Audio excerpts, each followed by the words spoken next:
Welcome to I'll Have You Know, a podcast from Rice Business. This episode is part of our Up Next series, where faculty, researchers, and alumni weigh in on the trends currently shaping the world of business.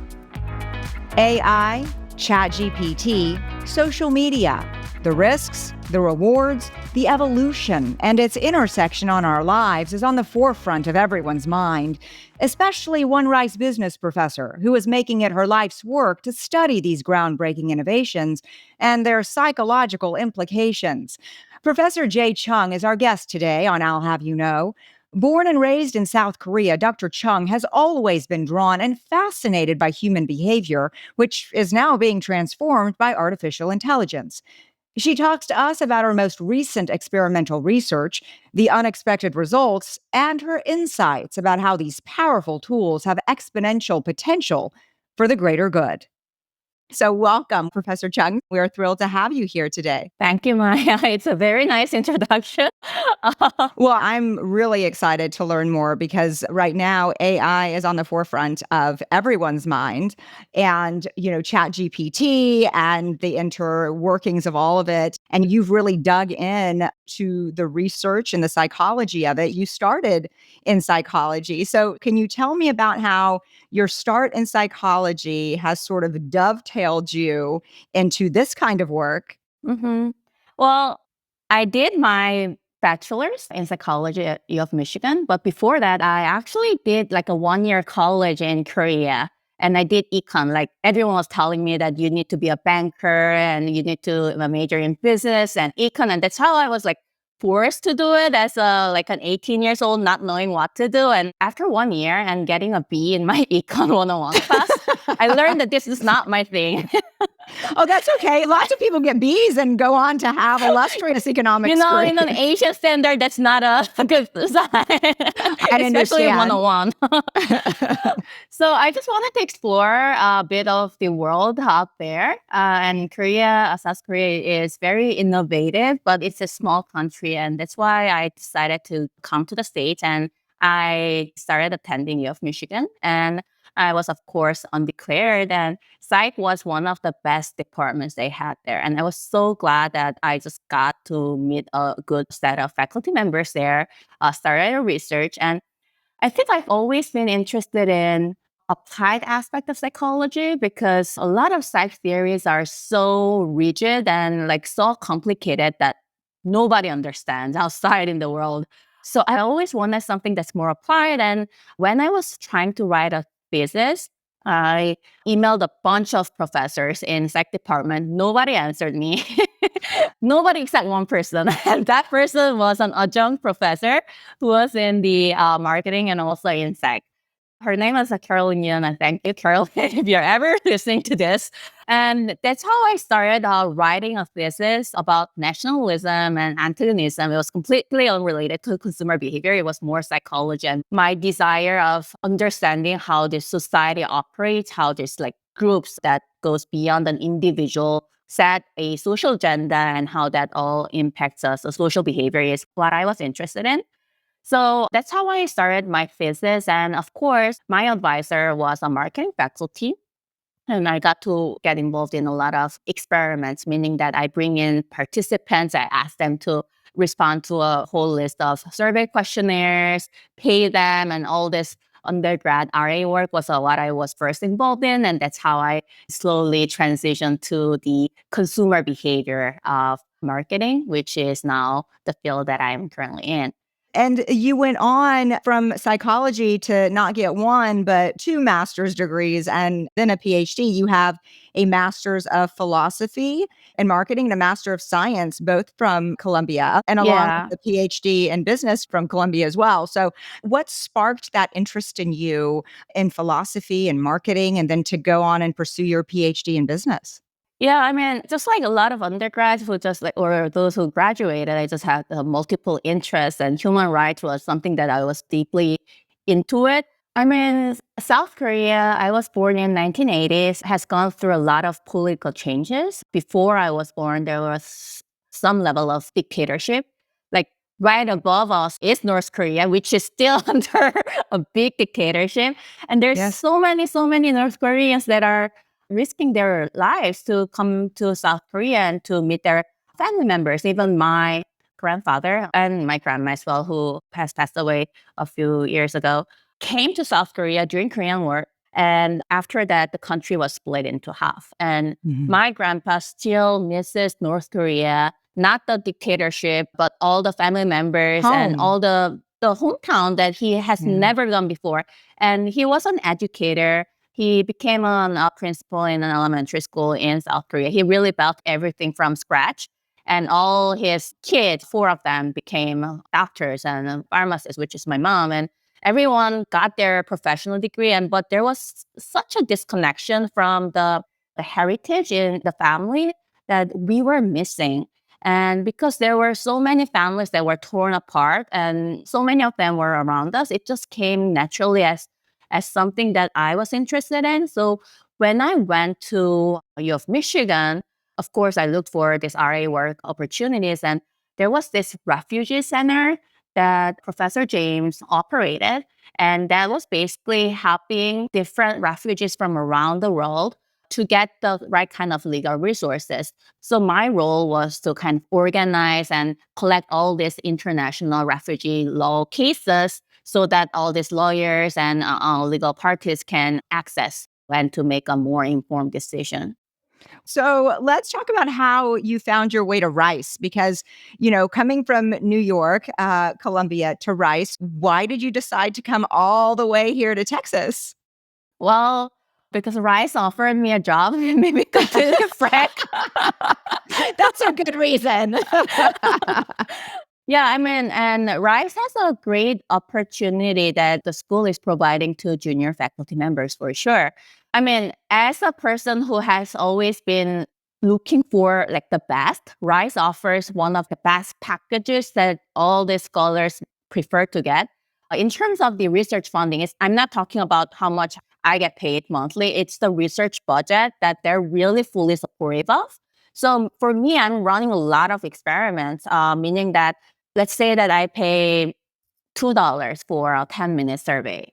It's a very small amount of money, but if you are getting 2,000 participants to write a paper, that becomes a whole lot of money that I can't just like get from my own pocket. And the school needs to support that, but a lot of other schools require for a high standard research without providing the adequate support. And Rice is a school that really provides all these detailed steps, and they really protect the junior faculty members to focus on what they're interested in. It's not like you need to do a certain thing so the school looks good. The priority is on the faculty members, and they really foster you so that you can dive into the topic that you are naturally inclined to research. And that very safe environment, I'm not getting threatened by my job security. I can really explore as a child, being on the playground. I can explore different things, and the school is a safe environment for me to do what I really want to do. So tell me about the classes that you teach at Rice and about your students and the kind of experiments that you do and the work that you do collaboratively at Rice. Mm-hmm. I teach 2 classes. One is on undergrad. So there are 2 sections for my undergrad. It's the most basic marketing class, which teaches like segmentation, targeting, content analysis, or case studies.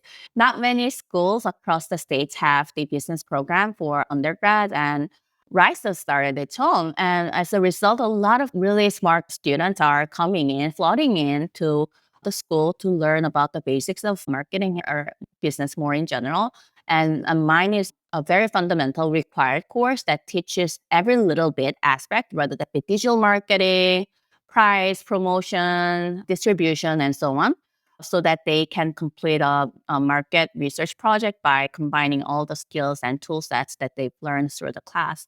And sometimes I talk about my research with my students. For example, I have a project on Instagram, and I try to examine what types of influencers tend to be the most popular. Effective? Yeah, I get more engagement from their audience. And because a lot of my students have their own Instagram accounts, and some of them are even micro influencers, and that gives us a really good conversation on how to make it better for a lot of their followers to respond to their posts. And for example, some people say that you need to use a lot of hashtags. Or some other people say that you need to post at a right timing, like on weekends, for example. Yes. Yeah, and those are all true.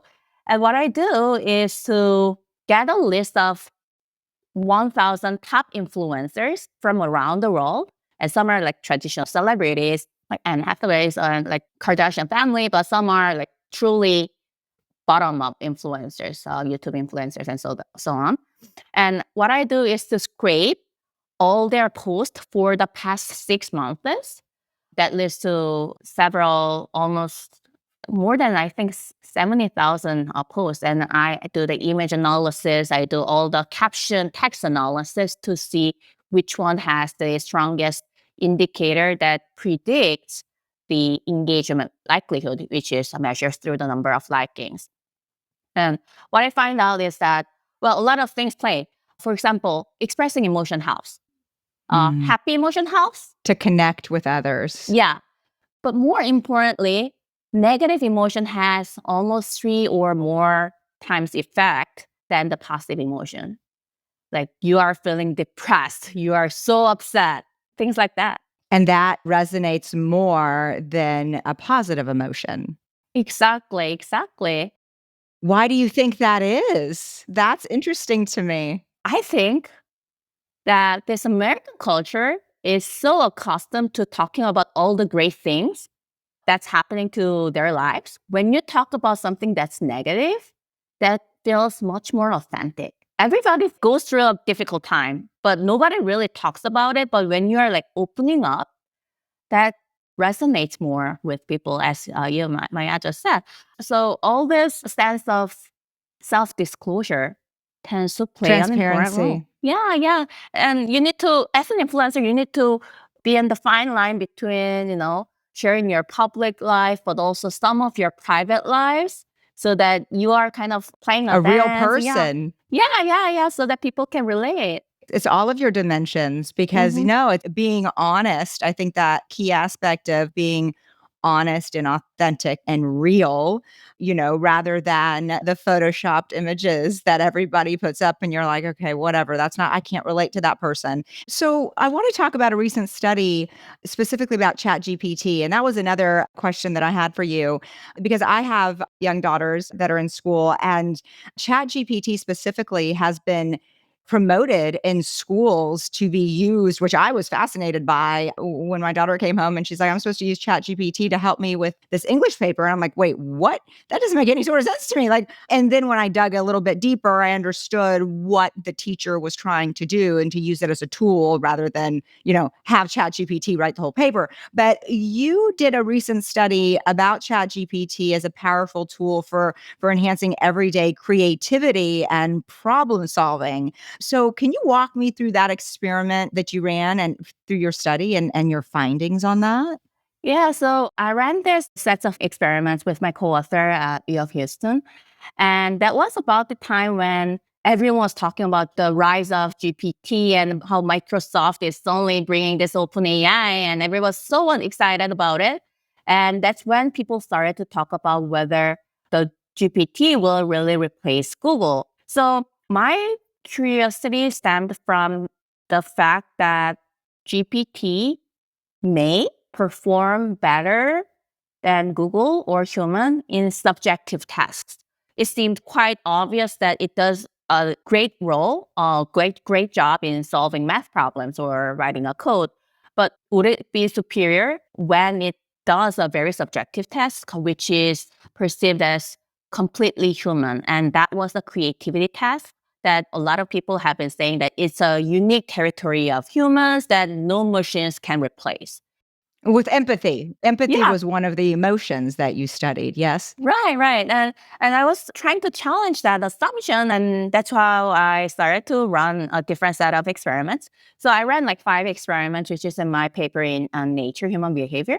But the basic paradigm is like this. It's 2-stage. On the first stage, I bring in people and randomly assign them into ChatGPT condition, web search condition, which is a Google condition, or depending on the experiments, it has a human-only condition where humans do not use any technological assistance, or it's also GPT-only condition. So You provide an input, you get the output, but you don't make any modification. So it's GPT only.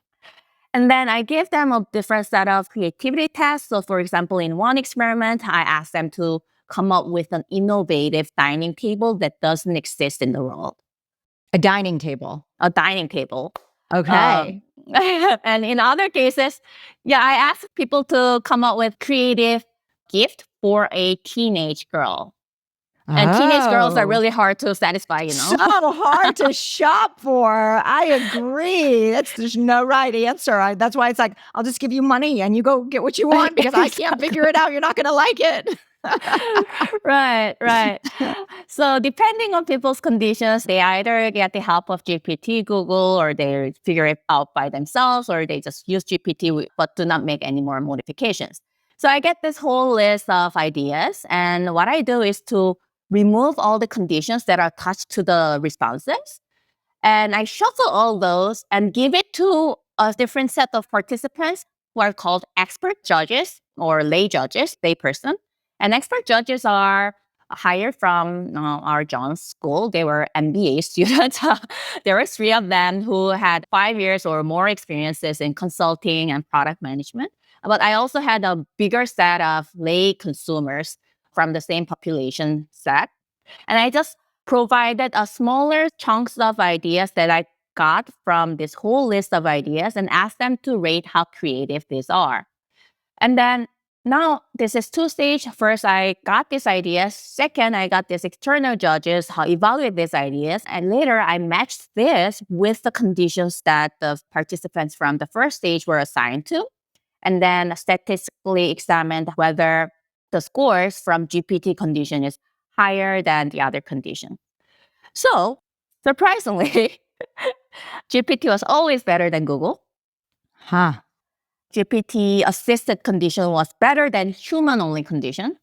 And there's this last condition, which is a GPT-only condition, meaning that there's no more human modification that's made after you got the initial output from GPT. That was even better than Google. So using GPT was always better than not using it. Yeah. And this effect held even in cases where a task involved some level of empathy. So just to talk a little bit more about that empathy task, I asked participants to read a scenario, which was that there were like 2 products that a mom owned, and it was used by a daughter who's no longer using it, and she's now a grown-up. And these 2 products are something that's really cherished. And this person, rather than throwing these products away, she wanted to reuse it by creating something new. And I never wrote something that's very emotional in the text. I'm just describing here. But even with this context, the ideas that were generated by GPT was better than the one that was created without using it, with just using Google. So it seems quite of a strong effect that technology, which was perceived as being incapable of understanding subjective human emotions, can now even do so and read really between the lines to find out the answer that the humans are seeking for. And that's just, correct me if I'm wrong, but that's machine learning? Is that is that what it's doing? It's just learning? So it's really pulling different set of ideas or concepts. Let's say that there's different words that tend to be used more frequently. And what this AI does is to understand the common concept that tends to be connected together to come up with an idea that's pretty new. So statistical probability. Yeah. So what was really interesting here was that maybe because of that aspect of AI creating its own responses, the ideas when created by expert judges, these ideas were perceived as incrementally new. And what I mean by that is, yes, it's not radical, it's incremental. That's another part of this research, that it's incrementally better. So let's expound on that. So in the creativity literature, or in our field more in general, innovation has been always examined for several centuries. And there are 2 types of innovations, which is an incremental innovation. You make a slight modification to what's already existing out there versus something that's radically new. And so now I had this list of ideas, and I had these expert judges from our MBA program ask them to rate how innovative, the degree of innovativeness. And perhaps because of the tendency of AI just pulling the existing concepts together to create something new, led it to be scoring high on the incremental innovativeness, but it wasn't any higher in the radical idea aspect. But this doesn't also mean that humans are so much better in radical idea generation, because statistically they were equal. And it was kind of saddening, right? Because as a human, you want some aspect of yourself that cannot be penetrated by cannot be replicated. It's you don't want yourself replicated. And so I looked a bit farther into this aspect, and there's a lot of researchers that are now working on AI. And I also found another paper, which is also in the sister journal of Nature, that found similar findings. But the idea was that it's not that AI is better than human in radical idea generation. They also find that it's equal. And they kind of hinted in a way that there is a hope that human can be better, but not that AI is better. Yeah. Well, because there's also that danger that people are worried about with AI, that it's going to take over the world. And, that is a bit frightening when you have people that are like, this needs to be regulated. Yeah. There needs to be some guardrails put around this. What are your thoughts on that? I mean, I think that's definitely true. A lot of legal institutions are trying to make a law around that. So I also has been examining AI art, how AI creates such wonderful, masterpiece without any soul. Art without soul. I right. No soul art. Right. And art is all about like being authentic and, expressing who you are.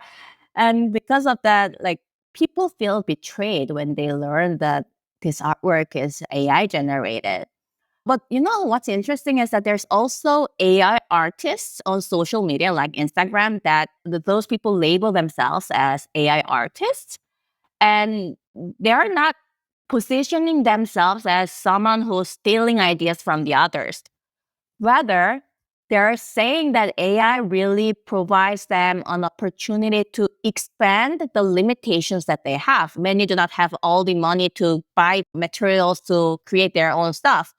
So there's this positive side and negative side. Of course, this stealing of the ideas is the biggest issue. So nowadays, a lot of legal institutions or language AI training companies are trying to allow this artists to license their work so that they get like a small fee, like Spotify letting musicians get a small fee whenever people listen to their music on Spotify. Similar term applies to these artists when they are providing their artworks to train their models. They get a small fee in return. Or they can also exclude their products or their artworks from being utilized on the training of the models so that their artworks tend to stay authentic without giving other people a chance to like copy that. So there is a lot of movements that's going on, and especially Europe, there's slightly faster movement than in America, but we'll have to see because I think the development of AI is quicker than how the legal system is moving forward. Yes, it takes time, legal issues. So, yeah, there's definitely that issue in terms of trying to catch up. AI is like every single day, it's something new, right? And Right. with ChatGPT, which I am new to because I'm a late adopter. But now that I know that I can ask it what to get my daughter for her birthday, that's my next question is I'm going to get on and be like, what does a 13-year-old want for her birthday? But the issue though with that is, and I want to know what answers your experiment came up with, is that ChatGPT doesn't know my 13-year-old and doesn't know her likes and her dislikes and whether, she's on social media, which she's not. Just need to put that in there. Great. But, in terms of the things that she's drawn to. So what did your experiment say that in terms of gift giving, what is it that teens want? Yeah, and as you said, teenagers are very hard to satisfy. And because of that, we gave many restrictions, sometimes little, sometimes a lot. Like you have to think about the educational aspect. Yes. A child really cares about aesthetics, or being environment friendly because we have to be, sustainable in every aspect as possible. Like we sometimes gave like 3 restrictions, sometimes like 6 restrictions, talking about like it should be about technology. And just to make it more real, every person got different set of restrictions. So some people got the restriction criteria on sustainability, some people more aesthetic, some about technology or, with something music related. One thing that I remember, and I'm not sure if this exists, is a solar battery charged portable charger that has an engraving of her name. It's like one of those. So that it's hers and her sister or brother can't take it. Yeah, and it's solar panel. That's fascinating. I would have never thought that is something that would be of interest to teenage girls. So AI is reshaping just about every single industry. And what direction do you think that it's going to go into? That's a very interesting question because I've been watching seminars and being into classes just to find out that answer as an audience. And now you're asking me. I am. So when people are asking whether GPT will fully replace these professional workers, well, empirical findings only has certain limit on what it can say because it may be good in providing an average level response. But if a person is really professional, the person who understands the legal term of how to create a dining table, what's allowed and what's not allowed in the industry, whether a manufacturing facilities can actually make it or not, those knowledge is not something that a GPT may have a full, access to. And I think understanding a broader aspect of how the industry works is critical for humans to fully have a control on GPT and to use it as a tool to develop their career further, rather than like replacing here or there. So you shouldn't be worried about yourself being replaced by AI, but you should be worried about you losing a job because of a person who better uses an AI. Ah, yeah, that I haven't heard that.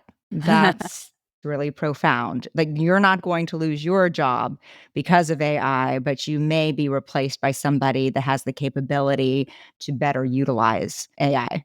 So let's move on to YouTube and misinformation because I Yeah. don't want to miss this part because this is also something that you've spent quite a bit of your time exploring. And YouTube is a different kind of social media. And that it's been around for forever. I mean, I think YouTube's been around longer than Facebook, right? Yeah. Yeah, but YouTube is a social media platform that is also known to propagate a lot of misinformation that goes unchallenged. And so tell me about your research about YouTube and misinformation. Yeah. As you said, YouTube has been there for a longer period of time.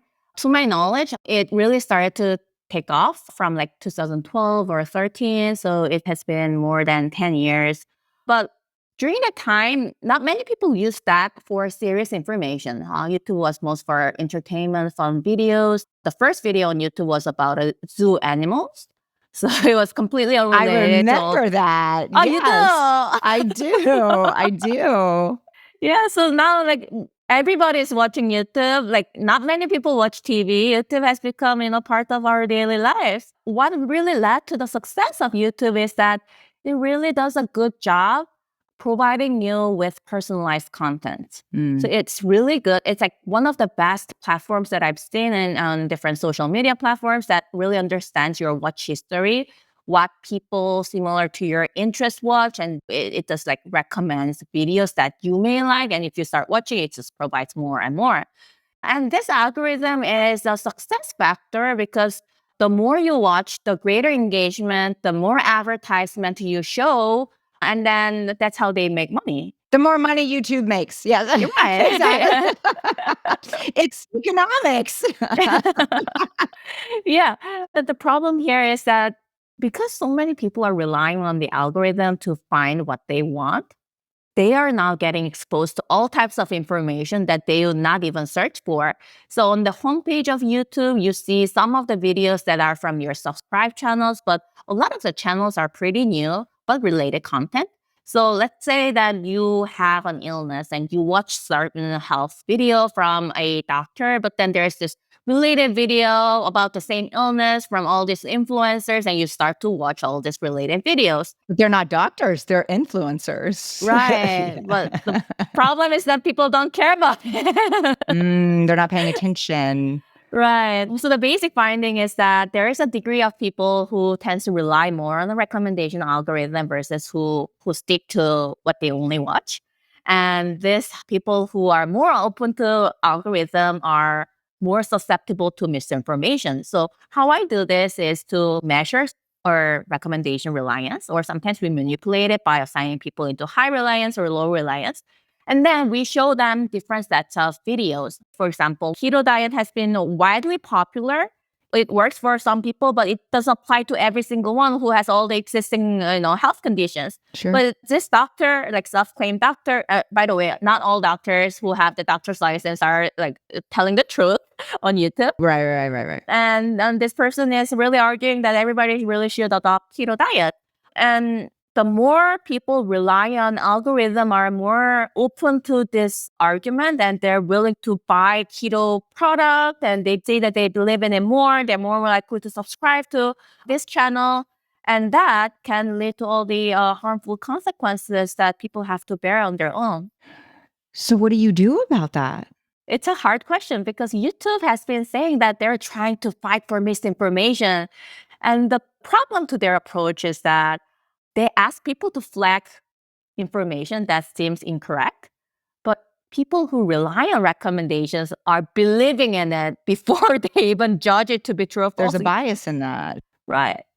And a lot of things are in the shady area and people never report it as being wrong. And there's obviously news that are like completely fake, but there are a lot of like shady news that are partly true, but not applies to every single human being, or it's only showing the partial truth, but not the full scope of truth. So that's a big problem, and nobody has actually come up with it. In my experiment with my co-authors, we tried to implement it within our experiments, which worked. And let me just talk about it a little. Yeah. Which is that we tell participants that AI, which is not so popular these days, is evaluating all the auto-captured captions on each video and fact-check it. And whenever it's fully fact-checked, it gets the green check mark. Verified. It's verified. Yeah, with the one that doesn't. And a human can't verify all information, but the appliance of AI can perhaps help that. And when we show them that it's not verified yet, of course, they are much less likely to, they kind of put a brake on their believability and like try to assess whether that's true or false. So that's one way of fighting for misinformation, which has not been adopted in the industry level, but let's Not hope yet. that it can be used, I think. That's AI to benefit all of humanity, to verify the truth or fact or fiction. I mean, it's not biased as humans are. And hopefully that remains the same. That's the fear, I think, is that you can manipulate AI. So that's the part that needs to stay neutral. Right. And that can actually benefit humanity. So, Jay, tell me about some upcoming studies that you have in the works at Rice and what you're the most excited about for the future. There's a lot of projects that I'm doing currently. By the way, the project on misinformation is still work in progress. So it's currently being revised for a deadline that's upcoming. Let's hope that I'm finishing that before the deadline. I also have a project on NFT and what kind of NFT art tends to get more popular over time. So this is also a project that's currently being revised. NFT art is like digital art, like board. Non-fungible token, correct? Right, exactly. So like Bored Apes, a lot of people know. CryptoPunks, they're pretty ugly pictures, but they're also quite, good-looking digital images that are sold. And NFTs are basically like blockchain-based codes. It's the strings of letters and numbers that are attached to each digital works. So whenever authentic. you pay it, you get it, you transfer ownership, and everything is fully in the history in the digital world. So you can claim for the ownership of your digital art.